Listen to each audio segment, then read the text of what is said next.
It is here at Sandy now, in the residence of my paternal grandfather, that I have the first consciousness of existence.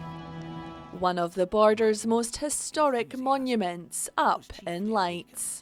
Smailholm Tower near Kelso overlooks Sandynow Farm, where Sir Walter Scott lived as a boy.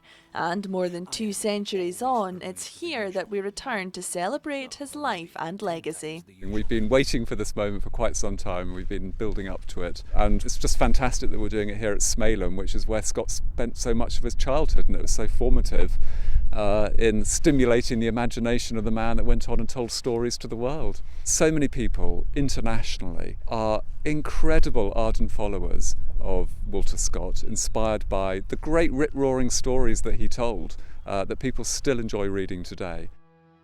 The worldwide screening of this stunning show will take place tomorrow night at 6 o'clock, where audiences are invited to join an online broadcast presented by a host of famous faces to hear all about why Scott is still being celebrated today. Places like Abbotsford House are long associated with the writer, but Saturday's show will kickstart a series of events highlighting that there's much more to the man than his famous Borders home. However, due to COVID, they'll now be largely virtual until tourism starts to reopen and public gatherings are once again permitted.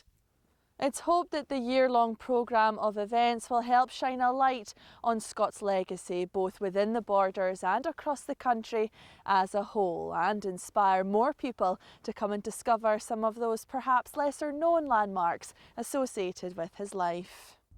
And we know by his work that Scotland meant a lot to Scott, but over the course of the last 250 years, just how important has he been to Scotland? He was the first person that really put Scotland on the map as a place to visit. Probably before that, people disregarded it in that sense. And by his writings, he stimulated an interest in Scotland like no one else before, stimulated the idea of actually coming to Scotland to experience the fantastic landscapes, the history and the heritage. The celebrations will stretch well into 2022 as this much-loved writer continues to capture audiences 250 years on. Claire McNeil, ITV News at Smailholm Tower.